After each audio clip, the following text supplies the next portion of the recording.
Hey everyone, this is TJ here. Before we jump into this episode, I just wanted to apologize. Richard and I actually talked a lot about Murphy's Law this past week because it's very much seemed true in that everything that could go wrong seemed to. So if you've been listening to the show, if you've been following us, you know that I usually put out my review episodes on Mondays, and this one is coming out significantly late. There's a lot of reasons for that. It came out on Friday. I really wanted to get through an entire playthrough before releasing it. And then we also had some issues with recording. Like there's power surges, power outages. We had audio issues cutting in and out. We had our audio recording system really just crap out on us as well. Richard did some really creative editing with this episode, and I really appreciate him for doing that and trying his best to make it work. But I did also have to re-record some sections as well that we had lost completely. So if you hear anything being repeated, I'm trying my best. I tried my best not to repeat things in those moments, and try to stay true to what my actual first recording was. But I was working off an outline and not an actual script, so it's not going to be exactly word for word what it was intended to be originally. So hopefully it doesn't sound terrible, and hopefully it's not extremely apparent that there's a lot of problems here, but just wanted to give everyone a heads up before we get into it. Thank you so much for listening.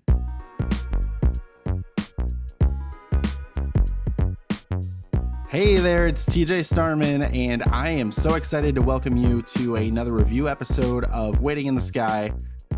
This is a big one, in my opinion. It's the first solo video game review episode that we have done on the podcast. And, the easiest way to explain that is that video games are long. Movies, to give you some perspective, are, a long one is going to be around, 2 hours plus, 2.5 hours for the really long ones. On average, they're going to be about 90 minutes. Those are really easy to knock out in an evening. You can watch one or two of them every day, and you'd be able to talk about them and really kind of formulate your thoughts and break them down. TV shows a little bit more involved. There's a little bit more time that goes into it, but you also get to do more things when you're watching TV. At least in my case, I end up doing that. Cleaning up around the house or whatever while I'm watching Stranger Things. So it's easier to multitask with TV shows, generally speaking. And so video games that end up being, especially AAA games in the modern landscape, end up being upwards of 20 plus hours. And that can be a lot, can definitely be a lot. It's hard to digest all of that and really formulate your thoughts. And I like the idea of giving more of a complete experience in the reviews. The mega mini reviews that I've done are designed to give you a little bit of a taste of multiple things. And so I don't often play through the entirety of those games, or I haven't. But I really, really wanted to commit the time to playing through this game, especially because it's a little bit more bite size. And well, you obviously clicked on this episode, so you know that I'm talking about the Quarry, which is a horror. I'm gonna call it a decision-based cinematic horror story from the creators of Until Dawn and the Dark Pictures anthology at Supermassive Games. Super excited to get into this game today and give you all of my thoughts, because I was able to actually play through a complete story, a complete storyline of this game. And I'll get into what makes these games kind of unique in just a moment. But before then, I do want to, handle all the housekeeping things. I mentioned at the top of this that we were a little bit delayed, so I want to thank you so much for hanging on and listening to this. We do have a full episode that's also coming out this week. That is going to be focused on the Summer Games Fest. So in the sort of umbrella that is not E3. So Jeff Keighley kind of arose from the ashes of E3 and started Summer Games Fest. And so a lot of things do actually fall in line under the Summer Games Fest banner, but not everything does, but it's easiest just to call it that. So I was able to bring back Aaron and Infernal Griffin, aka Isaac, to break down some of the things that we're most excited about from the game announcements this summer, because there has just been an awful lot. So episode 209 is solely focused on those video games. And I'm eager to see what people think of a lot of these announcements. So check that out. If you're listening to this, I imagine that you're a fan of video games, and there's going to be some good stuff in that one. So definitely check it out. It drops on Thursday. That's June 16th. So if you are listening to this before then, check it out when it drops. Yeah, and then the next thing I do need to give you a heads up on is the next review episode is also going to be a little bit later than usual. We're not going to be able to put it out on Monday, and going to be able to share my thoughts as soon as possible after I get home. So if you are someone who looks forward to those movie reviews, that is the date you can look forward to it. It's going to be Tuesday, June 21st. And yeah, that's all of the scheduling stuff.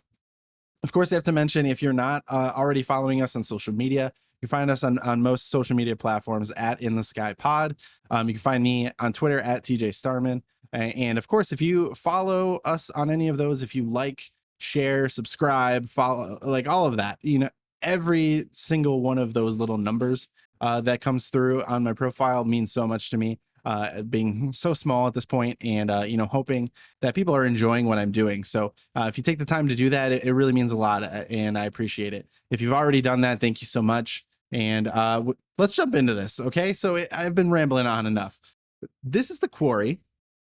I mentioned already, it's a kind of a spiritual sequel to Until Dawn. So it's not an actual sequel in terms of story, but it is the same skeleton as that game. It's the same bare bones kind of basic formula that they've put into it. And so if you're not familiar with Until Dawn came out pretty early in the PS4 life cycle, if I remember correctly. And it just it was pretty groundbreaking at the time, if I'm remembering correctly, because you're recognizing these characters. They're not, like made up characters, and we're getting, really talented voice actors, which was pretty common at the time. You think of there's so many games, obviously it's common practice. What they really wanted to do is make you feel like you were in a movie, and so they took that one step further, and they just gave you the actual character models of the actors and actresses, real life on-screen actors and actresses that they cast for those roles. Pretty good cast for that game. I enjoyed it. Not quite as many recognizable names and faces as in this one, but Hayden Panettiere was probably the most recognizable from Until Dawn.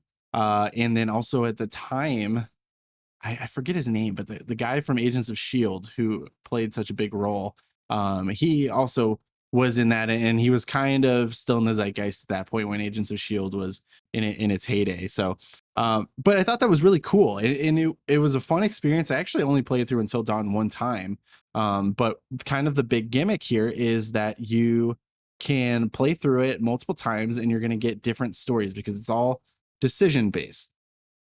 And Supermassive followed up Until Dawn with the Dark Pictures anthology, which is kind of the same idea, but a little bit different. It's very much still focused on the decision making and kind of the choose your own adventure format. But they're a little bit shorter.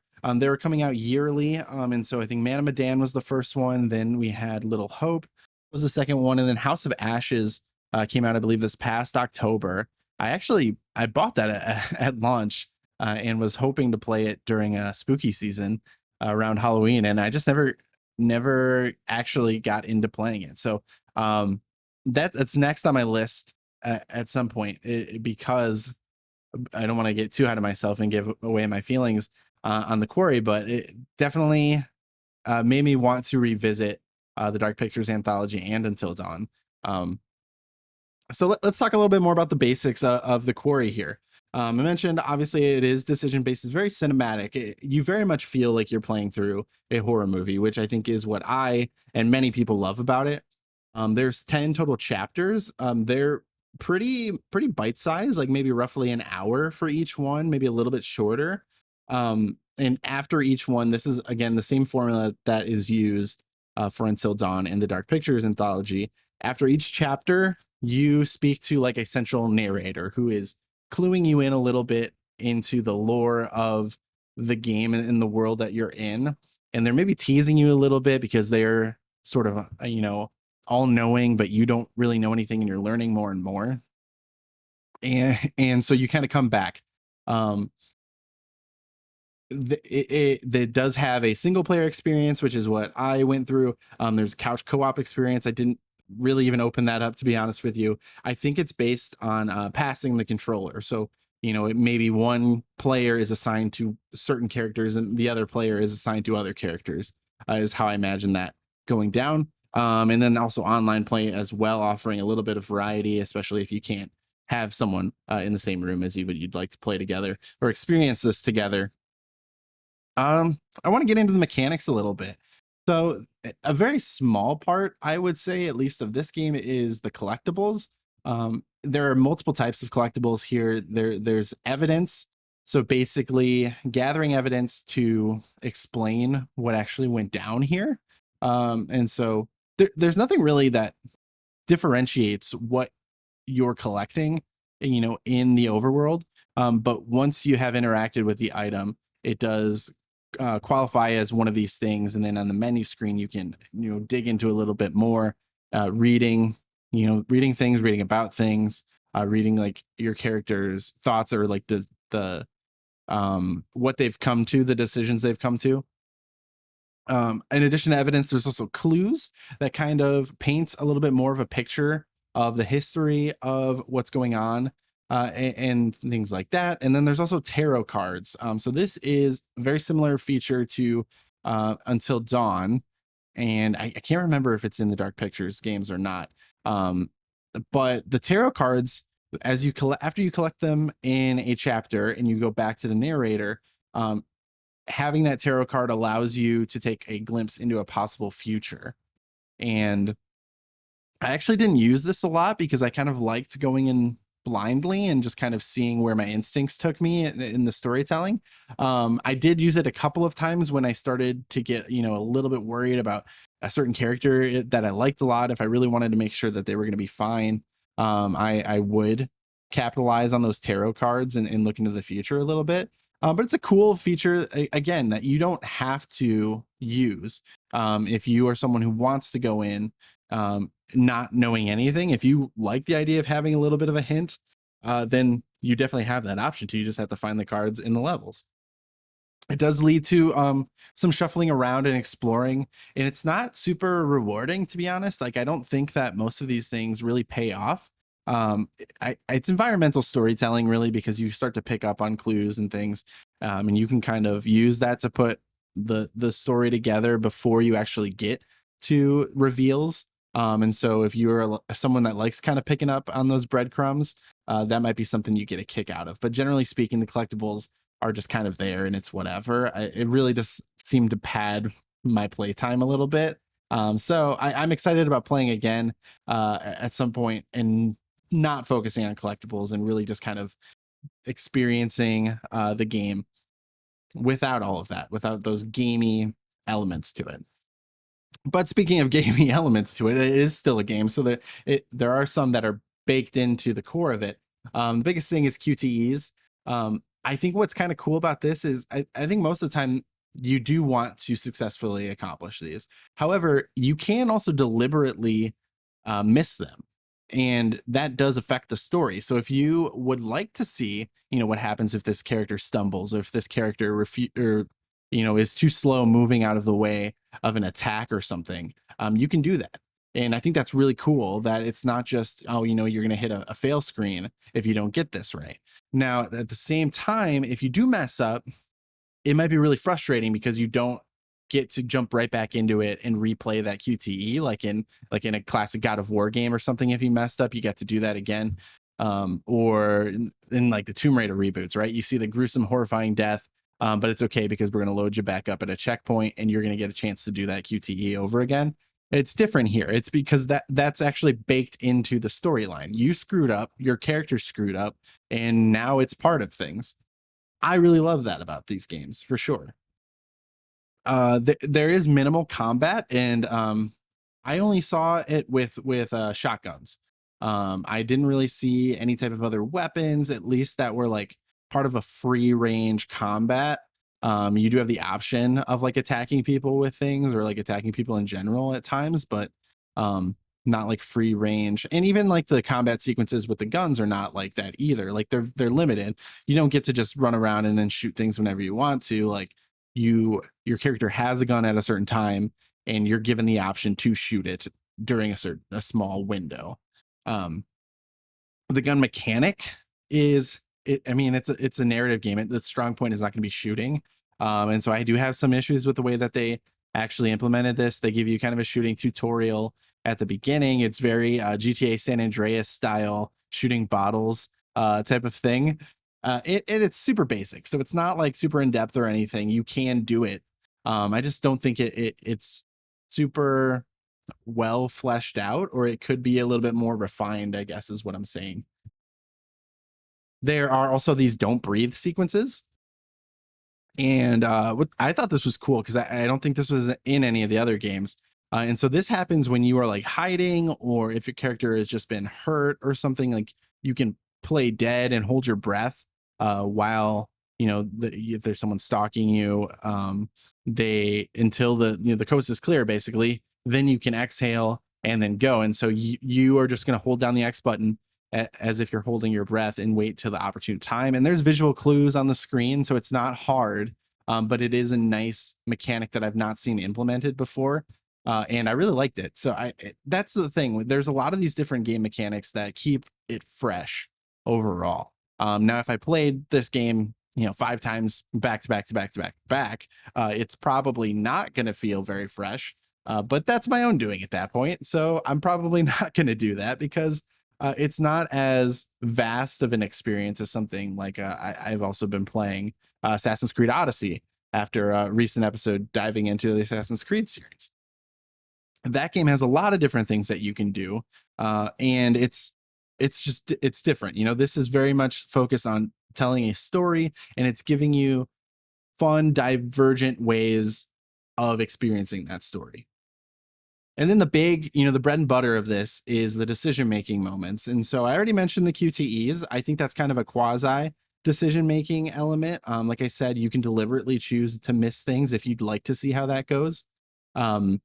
There are personality approach choices, is how I would describe this. So basically, like in casual conversation or in dialogue, you can choose the way that your character responds. Like if you want them to have a cocky response, if you want them to be more insecure on the opposite side of things, it's going to give you two elements, and that's how they're described, as like a character trait basically. And so you can choose whether you would want them to react this way or this way. And now I'll say, for the most part, they do. It's just a brief kind of a picture at how they're going to respond. And so you have to kind of feel it out that way. I think for the most part, they react in a way you would expect when you choose that. It's not like a total, was it a Fallout 4? Or maybe it was a Mass Effect game where you just got a tiny bit of information and then they said something completely different. And you're kind of like, well, I wouldn't have chosen that if I knew exactly what they were going to say. There are some moments like that where the character ends up taking it in a way different direction than I was expecting them to, and I'm like, well, maybe I should have chosen the other way. But for the most part, they are pretty like human in the way that they actually interact with that. So if you choose that you want them to be confident, they're going to come across as confident and not so much arrogant, if that makes sense. Now, with the caveat that another character may interpret them as being arrogant, because of their relationships and things like that. There are also what's called interrupts. These are moments where you're given the option to jump in and do something by pressing X. So it'll say like call out is one of the most common ones. So if you're hiding somewhere and you hear one of your friends come in a door and they're looking for you, or there's a danger that around the corner and you want to warn them, you're given the option to call out and warn them, or to call them to you so that they find you. But do you want to do that? Because maybe you're alerting the danger to your location instead.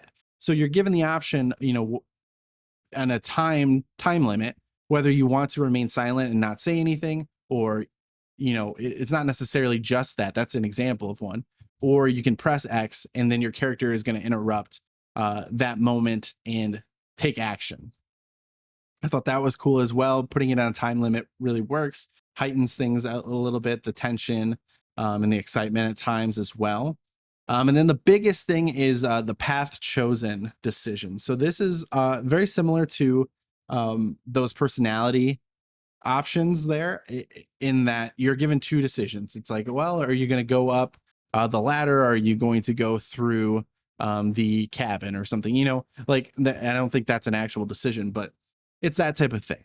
And they're called uh, path chosen decisions because that is literally where your path is diverging.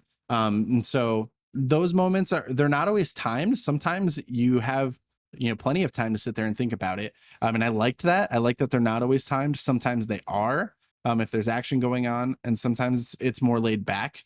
That's honestly pretty refreshing, because that's not always the case in a lot of these games. Is they want you to really, you know, think fast and choose something right away. And sometimes I found myself doing that just naturally, and other times not so much.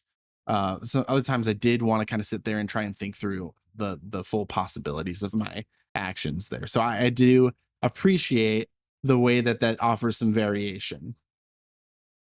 And what's cool about this is there's actually this really just totally out of place, but not unwelcome, like animated tutorials that explain how you play these different mechanics. And so they're like little animated short clips.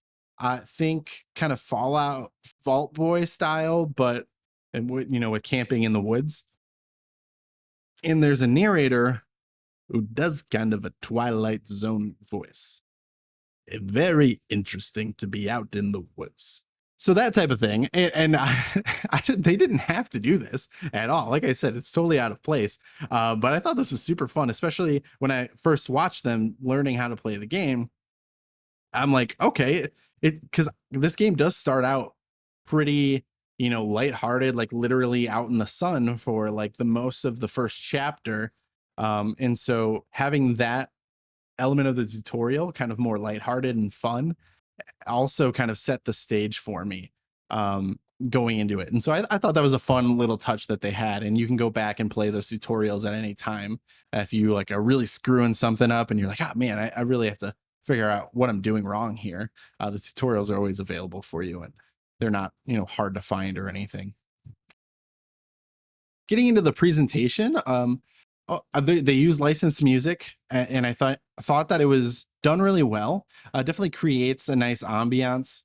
At times, it's not like all fully recognizable songs that are going to pull you away from the world that you're in, but sometimes there is a recognizable song or recognizable artist or sound, and it does feel a little bit more real and authentic, if that makes any sense. But overall, I think it does create a lot of ambiance. Um, and then there's obviously like a very ominous score. There's a lot of mystery. There's a lot of just terror elements and dread that run through this story as a horror story. And I think the score does it and does a really good job of hitting those moments. But I also want to highlight there's some really lighthearted moments as well. And also just like really dramatic moments as well, like character driven moments and things like that. And I thought the audio really added a lot to the presentation of this game for sure. To the point where it reminded me of Life is Strange, very, very Life is Strange like here.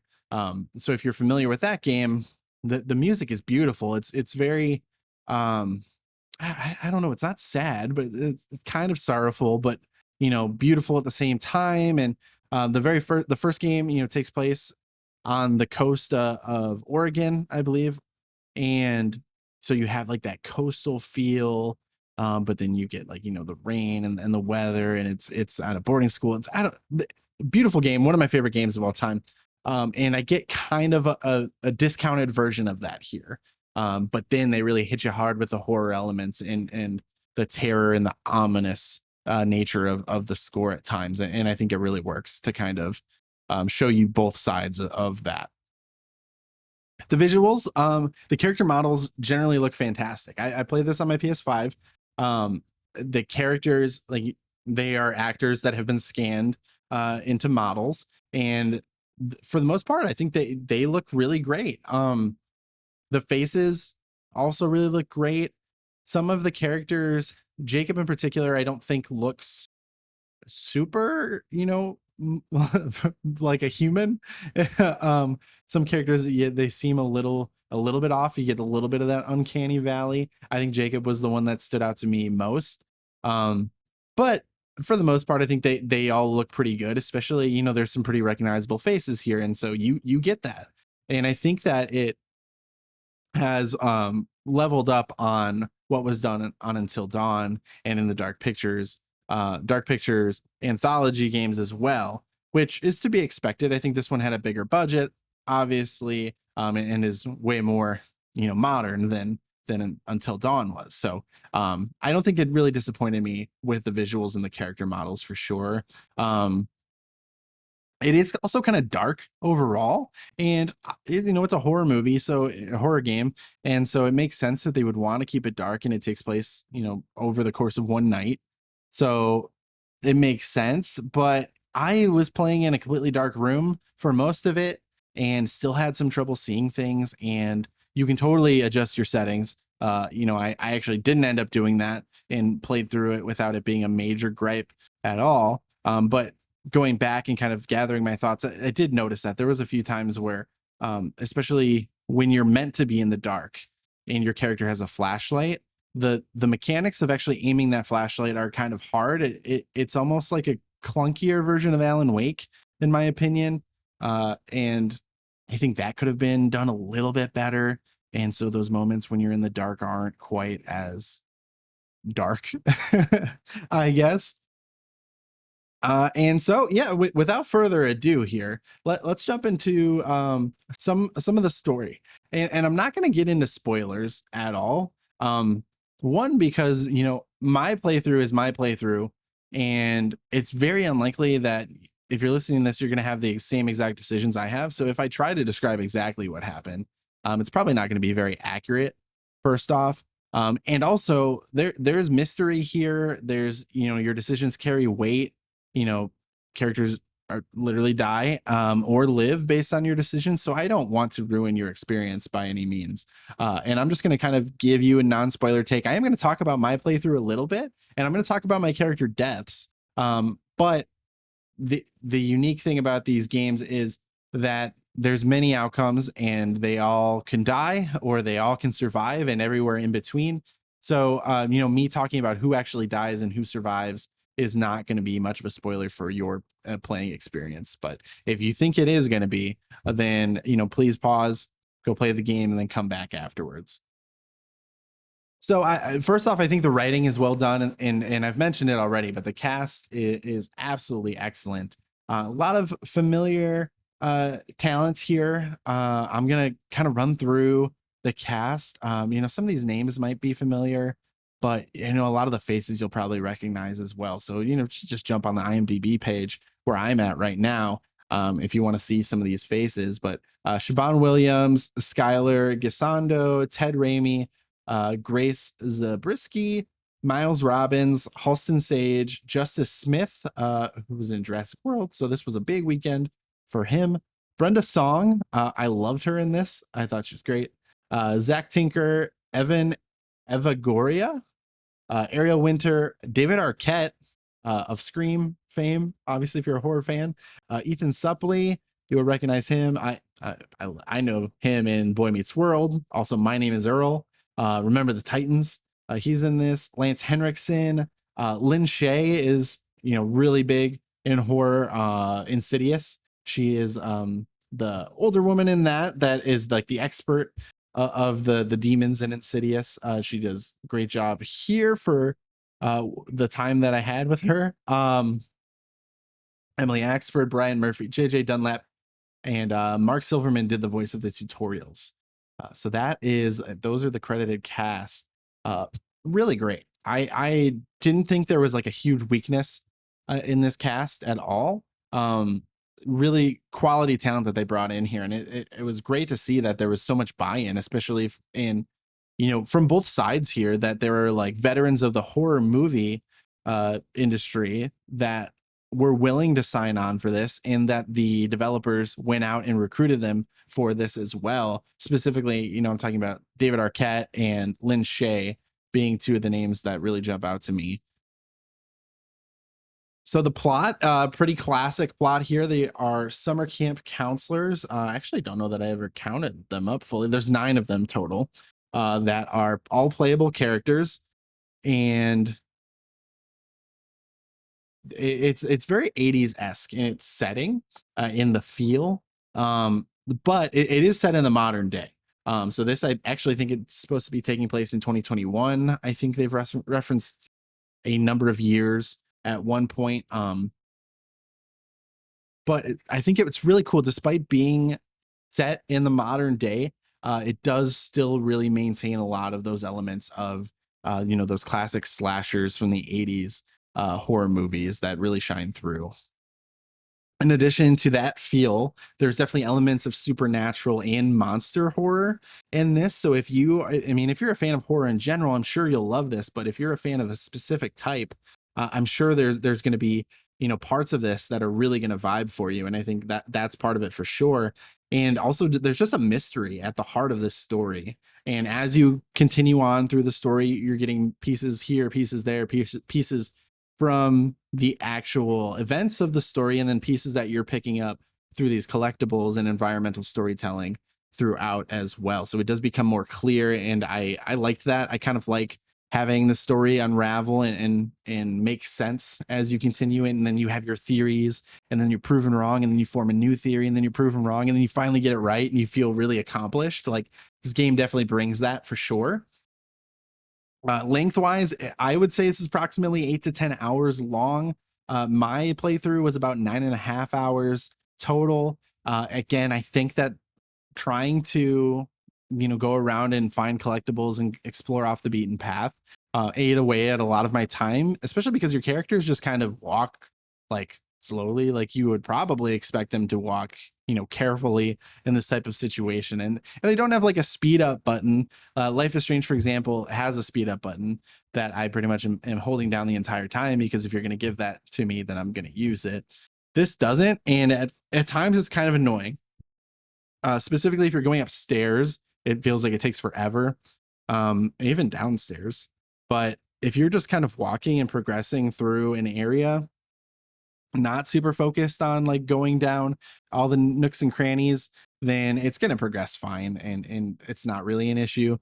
But if you are someone who's more of a completionist who likes to explore, this path and that path, you're not necessarily going to feel super accomplished in a short amount of time, the way you might with like other classic collectible games, collectathon games, I should say. I want to talk about the playable characters. Like I said, there are 9 main characters, the camp counselors here. I I guess I actually only played as 8 of them, if I am recalling correctly.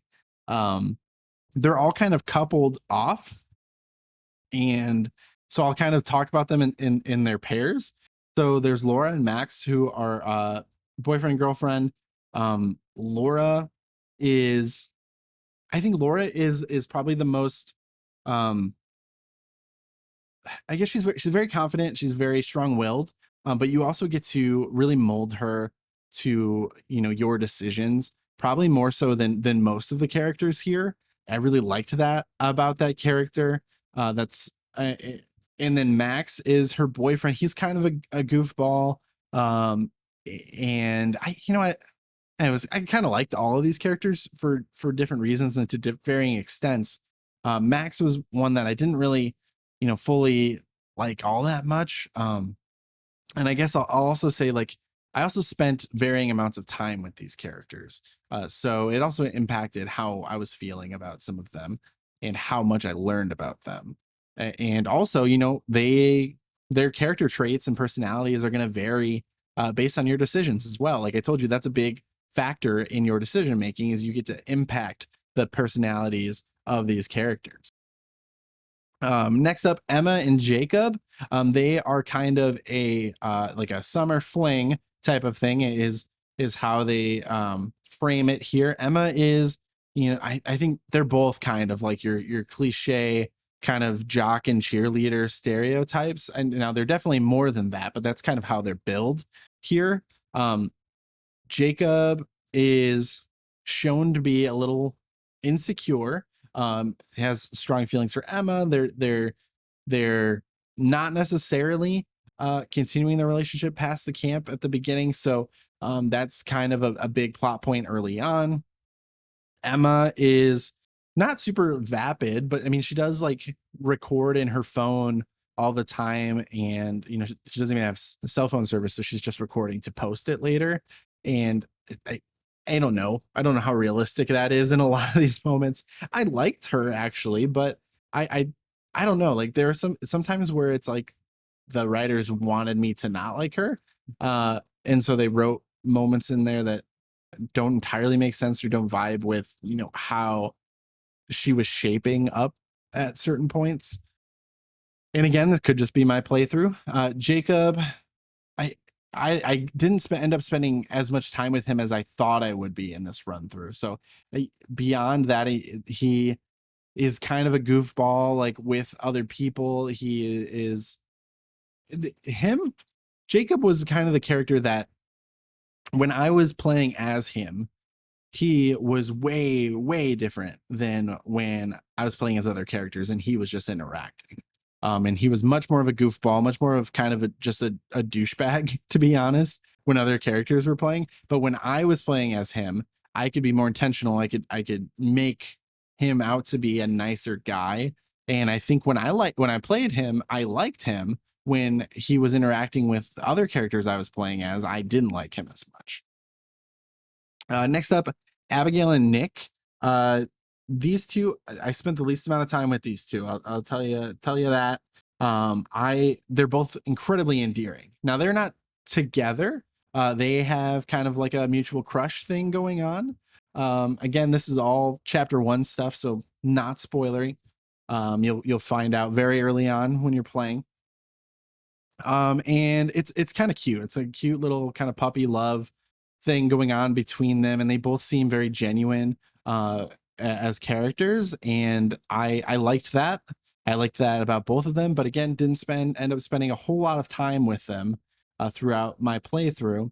And then the last three is kind of like a triangle. At least that's how it played out for me. We have Caitlin, Ryan, and Dylan. And Caitlin is like spunky as Brenda Song. I really liked her performance in this. I thought she comes across as like this really cool chick. Like she seems very smart, seems very confident, very spunky, sassy. Like she'll come at you and call you out, and is not afraid to do that. She's not afraid to take charge. And I really liked that. So Caitlin is a character I really enjoyed. Ryan is meant to be kind of this, loner, brooding kind of guy. And there's more to him that's kind of hinted at. I didn't get to see his whole story unfold to see kind of what his deal is, to be honest with you. But he has some leadership traits in him, or becomes kind of a de facto leader, or at least did in my story. I also think he's the most like blank slate kind of player analog, or at least maybe for the male perspective, because I felt like he was kind of the main character for a lot of this, even though I don't really think there is a main character. I think they all have as much claim to that title as the others. But that's Ryan. And so the last character is Dylan, and Dylan is kind of the goofball that is. His comedy is very much out of place at a lot of times here, but I I kind of compare him to like the stoner character in Cabin in the Woods, because I felt like his comedy was also super out of place and just like laughable, I guess, like because of how out of place it was. But that movie is also very meta. Like that's its whole thing, is being a meta commentary on horror movies. Dylan, he just seems like, I don't know. He has a hard time taking things seriously. You obviously, as you're playing as him, can choose when to take things more seriously. And I think I tried to do it like 50-50. Like there's times where he comes across very playful, very goofy, and other times where he really does button down and it takes things a little more seriously. Very compassionate is something that I liked from this character as well. And it was a character that I ended up spending a good amount of time with overall. And I was worried that I wasn't going to like him when he's first introduced. But as time went on, I spent more time with him. I did like what his character was bringing to the story and just kind of his personality traits as well. So I'll give you my ranking of the 9 characters here. And so starting at the bottom, I'm going to go with Jacob. I really, I thought that I was going to be able to connect with this character early on, and then he just lost me in the way that he acted just like a douchebag most of the time when I wasn't I wasn't controlling him. Next up is Max. Max, I really just didn't spend enough time with to get more from him other than just kind of a kind of a generic character. Like there's moments where he is genuinely, he's hurt, he is being playful, and there are good moments for sure, but it's just not consistently there. And so Max ends up being lower on the list for me there. Abigail, very endearing. I think there's a lot of potential in that character, but really did not spend much time with her. As much time as I would have liked to really see where they were going to go with that character later on in the story. So definitely a character I'm very interested in on subsequent playthroughs. Emma, Emma just had moments where she comes across as kind of bitchy and very selfish, but and there's other moments that kind of counteract that to show that she's not entirely, not being selfish because she is selfish. Sometimes she's being selfish to protect other people, to protect their feelings. Sometimes she's being selfish to be defensive. And I think there is a little bit of depth with that. But I think even just like the recording herself constantly kind of thing was not something that totally worked for me. And it really just wasn't super endearing for the character. Ryan is probably tied with Emma, to be honest. I have him above her, but I think pretty much tied. I think he's very vanilla overall. I think you could probably go really interesting directions with him.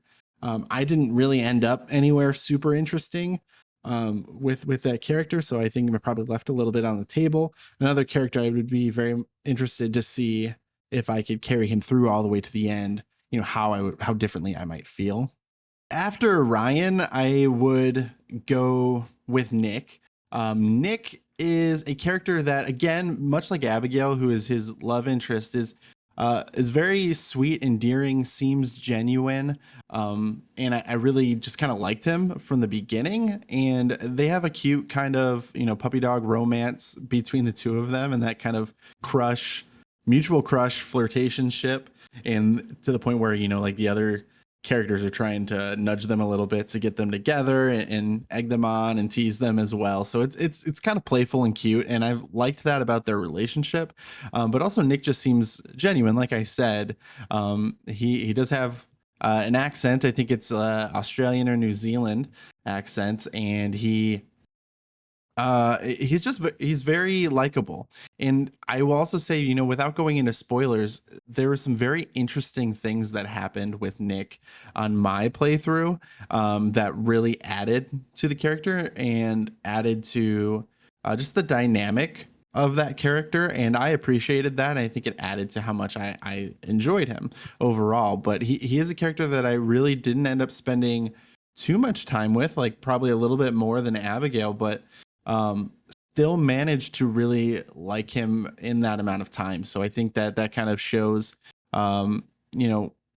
how interesting that character was very early on. I mean, you do spend a lot of time with him in the first 2 chapters specifically, or at least I did.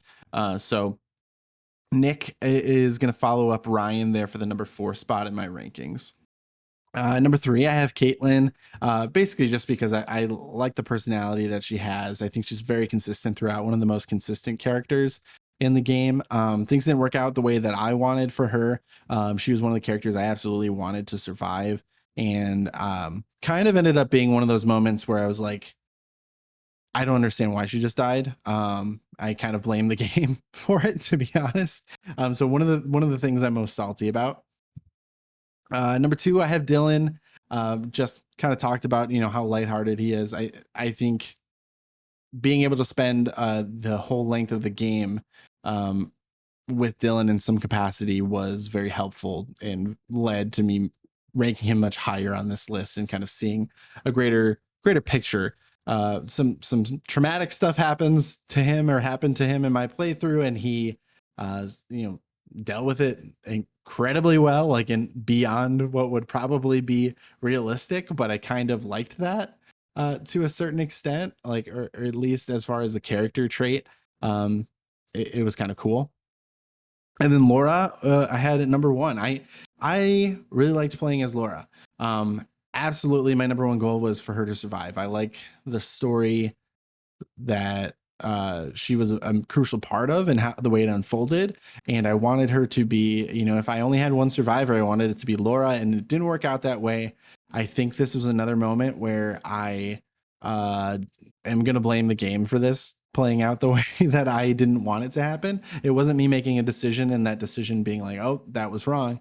It was an actual mechanic that kind of screwed me. And so I'm a little also very salty about that. That on my next playthrough will absolutely be my goal is to keep Laura alive. Unless I play her much differently and I end up not liking her.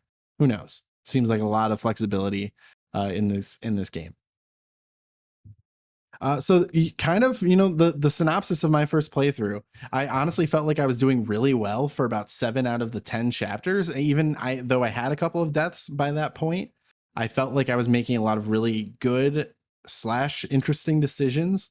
And then things kind of unraveled for me a little bit, where I felt like I wasn't doing as well in the game. Not that the game got bad, I just felt like I wasn't doing as good. And I think that's something you could definitely kind of feel out as you're going through. Is sometimes you're going to feel like, ah, yeah, that was the right move. That was the right move. And then sometimes the shit's going to hit the fan and you kind of have to deal with it. And you're like, ah, well, I screwed that one up, or the game screwed me on that one. And I'm going to get into that a little bit more. I did feel like I caught on to some of the plot points fairly quickly. And I think part of that is the environmental storytelling, like I mentioned, some of the collectibles kind of cluing you into things and painting a picture. Some of it is a little tropey, but not overly tropey. But I kind of liked that. And it hinted at things, and some things do kind of go against the grain a little bit as well. So you get to kind of form your theories along the way, and some of them, you know, will probably turn out right. Some of them maybe totally out in left field, but you never really know until you get through it all. And honestly, probably a few times, which it is a reason that I want to play it again at some point. Probably soon. And but I also felt like I missed a lot of the big stuff, like the big reveals, the big twists that kind of unfolded. I didn't, you know, exactly identify that, and so it kept me on my toes enough. With at the same time, kind of entertaining me by leaving some breadcrumbs for me to follow and to piece things together on my own. And I really appreciated that. I did mention that there were some frustrating deaths that I had in the last couple chapters, or at least I'm pretty sure I mentioned that. The game is kind of unforgiving in some of those moments. And I mentioned how the game screwed me over. I guess is I know for sure I mentioned that.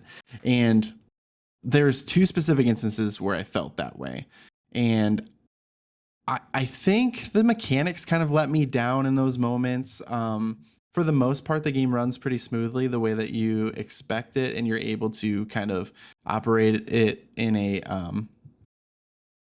worthwhile way.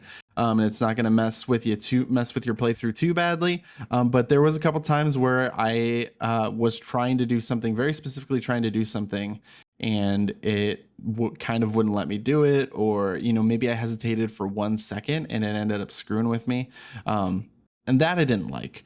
So, but I will say that they do have the death rewind feature after you go through one playthrough that you can start using, and so this does kind of recreate that element of failing a QTE and then jumping right back into a checkpoint that I mentioned earlier. So, you know, I still try to just roll with it when that happened. It was very tempting to try and like restart or go back to a chapter or something. I don't know if you can even do that before finishing it for the first time, but I ultimately decided I didn't want to do that. I kind of wanted it to just unfold like a movie does, and so because it does feel so much like a movie, and in horror movies, characters die, and even characters you like die, and in unexpected ways as well. So I tried my best to just kind of let things unfold, and try not to read too much into what was going to happen next overall. But my only survivors in my first playthrough were Emma, Jacob, Dylan, and Max, and they're not my favorite characters. I just went through my list of my favorite characters, and those are actually, with the exception of Dylan, are all in the bottom half of my character rankings. And actually, I don't think that that was terrible. Like I said, I like kind of seeing the way that things unfold, and it's like you kind of deal with what the hand you're dealt, and I liked that overall. I really did want to save Laura and wanted to save Caitlin. They were probably the two that I wanted to save the most, and their deaths were directly related to those mechanical issues I said earlier. Kind of screwed me over with that, and I just know that the next time I play through this, like, they're probably going to be probably my top two priorities for keeping them alive. Abigail was also my first death, and I think she'll definitely probably be I said definitely probably. She will definitely be another priority to keep alive, or at least keep alive longer than in my first run here.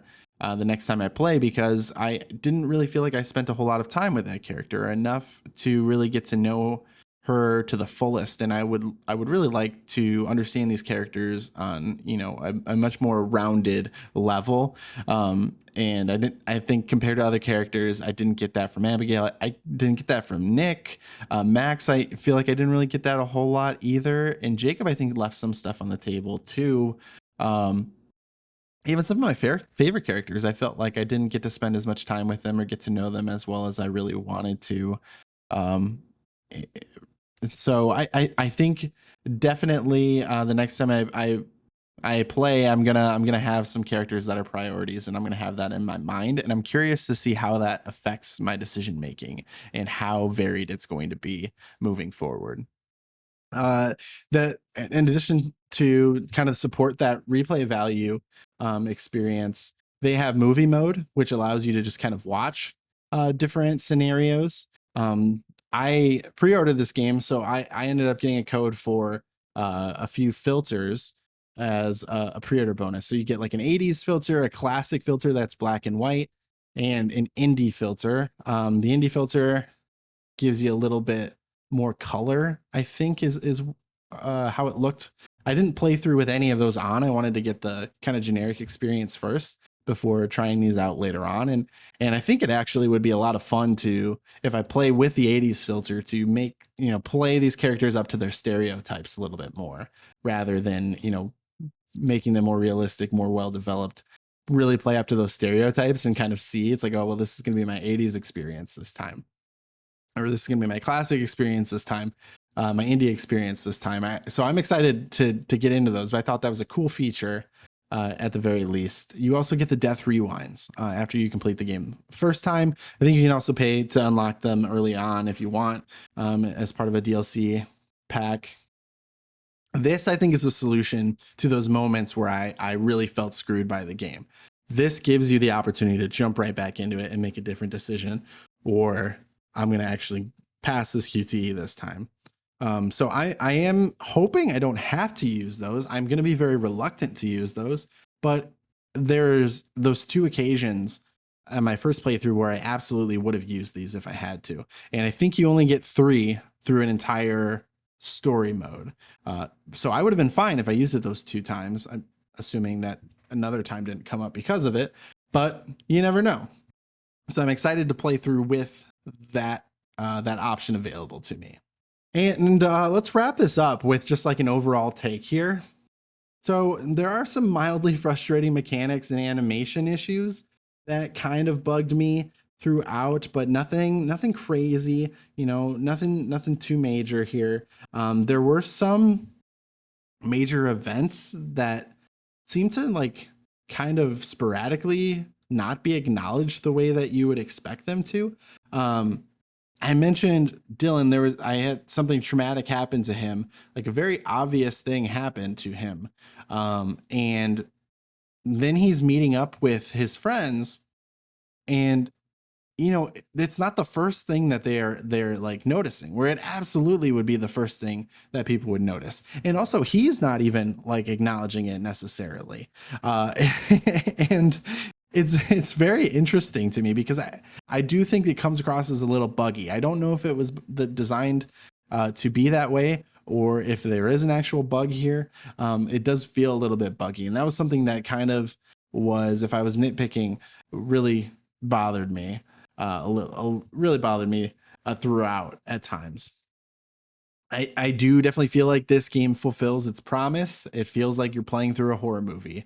That's exactly, how it is positioned. And if you are someone that is looking for that type of experience, you will not be disappointed. It comes through. You might be disappointed in the way your story plays out, but guess what? You get to jump right back into it, if not right away. Take a little bit of a break, maybe jump into one of these other games that they've made, get a different experience, and then come back to it a little bit more refreshed and get a new take. Comparing it to the other games, that's the other Supermassive horror games, with the caveat that I actually have not played House of Ashes yet, which is the third Dark Pictures game. I would rank it at the top of that list. I do think it's better than Until Dawn. I think it's a little bit more refined. There's better performances. There's a little bit more depth to it overall, I feel like. And the Dark Pictures games, the two that I've played, have been interesting. Excited about these games though. So yeah, that's my review of the Quarry. I want to thank you all so much for listening.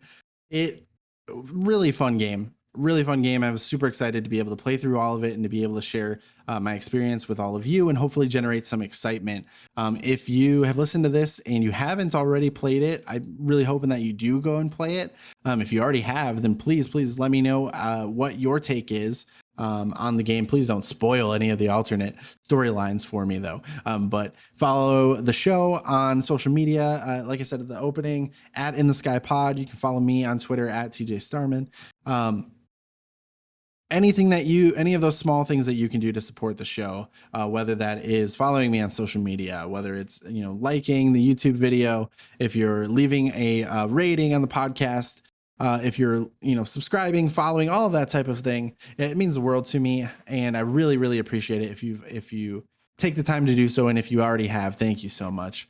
And just a couple of quick reminders before I go.